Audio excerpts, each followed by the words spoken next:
Այսօր ամսի 20-ն է հոկտեմբերի եւ մեկնարկել է անալոգային հեռարձակման ուրեմն ցանցի փուլային անջատման ըստ էության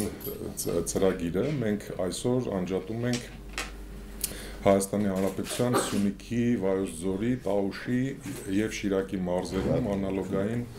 ազդանշանի հեռարձակումը 2015 թվականին ըստ էության պլանավորված ժամկետներում հուլիս ամսին մենք ավարտեցինք Հայաստանի Հանրապետության տարածքի վրա թվային հեռարձակման ազդանշանի գոյությամբ։ Սակայն ինչի ենք նոր մեկնարկել անալոգի անջատումը, որովհետև կառավարությունում ըստ էության որոշում կայացվեց, որպեսզի մեղմ անցնենք այդ ռեֆորմը եւ հնարավորինս շատ անապահով ընտանիքների մատակարարվի անվճար այդ ընդունիչ սարքերը, որոնք հնարավորություն են տալիս առանց հեռուստացույցը փոխելու, ընդունել եւ դիտել այդ ազդանշան։ Ես ներկայացնեմ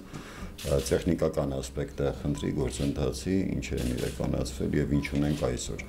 Նախ սկսեմ այն տեխնիկական ձևաչափից, որը Հայաստանի Հանրապետությունը որդեգրեց որպես հեռարձակման ձևաչափ։ Հայաստանի Հանրապետությունը որպես տեխնիկական ձևաչափ ընդունեց DVB-T2 ձևաչափը, որը եվրոպական հեռարձակման ձևաչափերից է եւ դրականորեն տարբերվում է հայտնի այլ ձևաչափերից, առաջինը նրանով, որ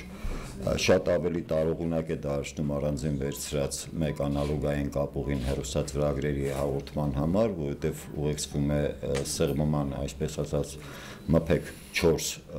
կոդեկով եւ թույլ է տալիս մեկ անալոգային կապուղու մեջ տեղավորել շատ ավելի շատ ուրեմն հեռուստատեսային ծրագրեր եւ մյուս կողմից իր հերթին տեխնիկական ձևաչափը նաեւ ունի սոցիալական ուղղվածություն